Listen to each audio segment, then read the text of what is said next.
Olá pessoal, então, hoje nós vamos falar um pouco sobre Sócrates, sim, um dos maiores filósofos, né, apesar de seus conceitos terem sido trabalhados principalmente no período da Grécia Antiga, vocês sabem que até hoje os conceitos que Sócrates desenvolveu e trabalhou permanecem sendo conceitos extremamente atuais.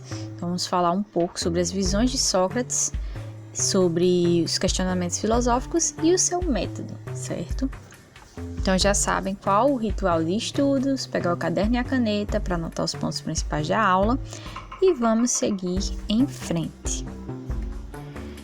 Então, Sócrates, como vocês sabem, né, um dos maiores filósofos da Grécia Antiga, ele foi considerado o pai da filosofia, né?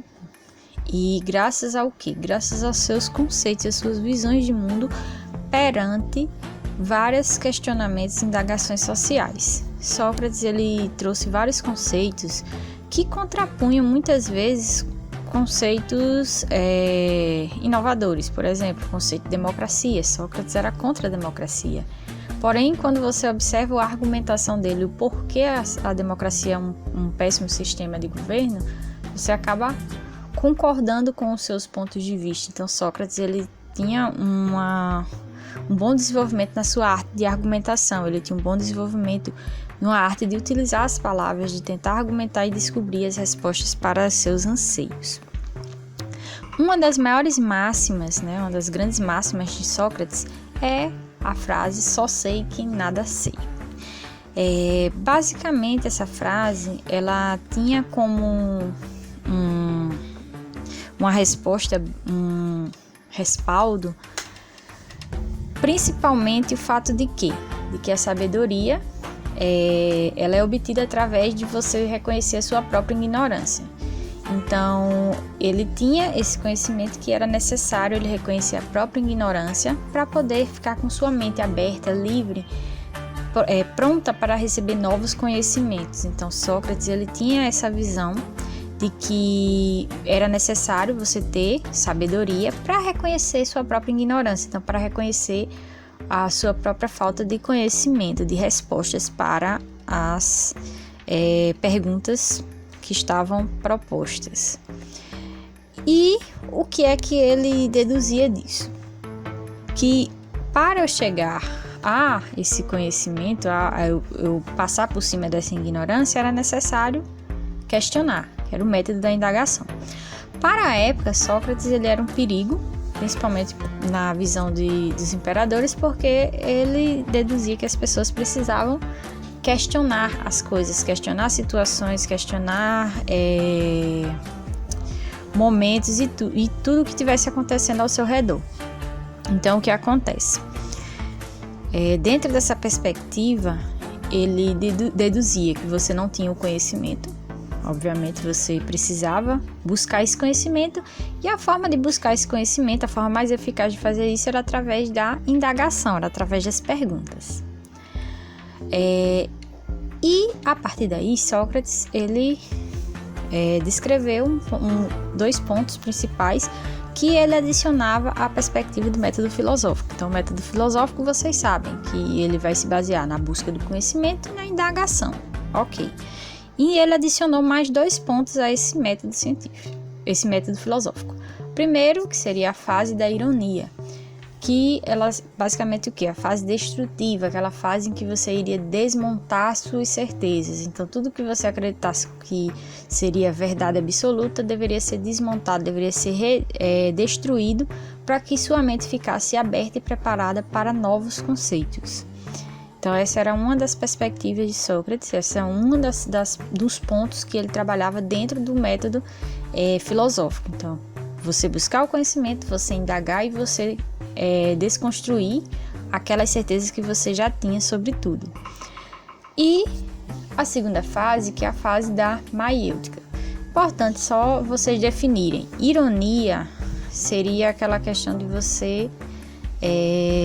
como vocês sabem, né, o significado de ironia, você fingir, né, de certa forma, você fingir que você sabe das coisas sem você saber, por exemplo. E a fase da maiêutica é uma palavra que ela vai se basear nas antigas parteiras que existiam na Grécia Antiga, e ele criou justamente essa palavra com base no que as parteiras faziam. Elas ajudavam as mulheres a dar à luz. Só que nessa perspectiva de Sócrates seria dar à luz a novas ideias, e que esse conhecimento que ele fosse desenvolvido, ele viria de dentro, seria um conhecimento interno, que ele sairia de dentro para fora. Então ele ia ser desenvolvido, ele não ia ser aquele conhecimento, aquele conceito pré-definido que você abraçou sem questionar, certo? Então Sócrates, ele trouxe essa percepção ao método filosófico. Então buscar o conhecimento, indagar para encontrar as respostas, destruir seus conceitos já preconcebidos e dar luz a novas ideias. E Sócrates, ele descreveu também o que seria de diálogos aporéticos. Esses diálogos seriam debates que não avançam, né? Aquele debate em que, em geral, o interlocutor ele vai se esquivar do debate, ele vai tentar desviar-se dos questionamentos, desviar-se das percepções. Atualmente está acontecendo muito corriqueiramente, né? Nós sabemos que em várias questões sociais os debates eles não avançam justamente porque muitas vezes as pessoas se esquivam do debate, elas não vão interagir no debate, né? E o debate ele passa a ser definido apenas como uma discussão, né? Acaba se tornando uma briga em vez de ser um debate de ideias, como deveria ser. Sócrates ele traz muito essa questão do uso do diálogo, do uso da palavra, mas do uso correto. Então, o diálogo aporético, na visão de Sócrates, seria um diálogo que iria contra aquela percepção de você utilizar as palavras, seria aquela questão mesmo de você dizer, não, é isso e acabou. Se você tentar utilizar o seu conceito, sua visão, sua percepção acima da percepção dos demais. Então, seria basicamente isso. E dentro de outro conceito que Sócrates falou, uma coisa muito importante para vocês refletirem seria sobre a esgrima. Vocês vão dizer, Vati, esgrima? Esgrima luta? No caso, se vocês forem ver os conceitos do ato de esgrimir ou do ato de florear, seria uma arte, basicamente uma arte, não somente a luta, mas seria uma arte de utilizar as palavras. Nesse conceito, as palavras elas funcionariam como espada, obviamente.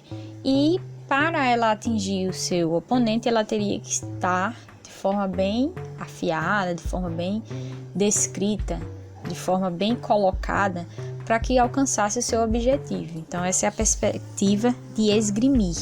E florear, como vocês sabem, eu vou florear um texto. Florear, vocês sabem, né? Adicionar um monte de palavras bonitas, de conceitos. Então, sim, ele fala, nessa perspectiva filosófica, estamos falando de esgrima, de esgrimir, seria do uso das palavras, como utilizar essas palavras de forma coerente para alcançar o seu objetivo. Então, esgrimir seria utilizar essas palavras, sim, de uma forma que seu argumento ele conseguisse ser bem aplicado. E florear, de você conseguir utilizar, de você conseguir descrever aquelas palavras de forma mais correta e adequada, certo? Então, Sócrates, ele foi um pensador muito à frente do seu tempo, como vocês devem ter observado. Ele trouxe vários conceitos que quebravam a visão dos próprios filósofos da época dele. Então, ele acabou trazendo esses conceitos e conceitos que até hoje são considerados e são atuais para trabalhar as visões filosóficas de mundo, certo? Então, espero que tenham gostado da aula de hoje. Dúvidas, já sabem, podem procurar. Bons estudos para vocês e até mais. Tchau!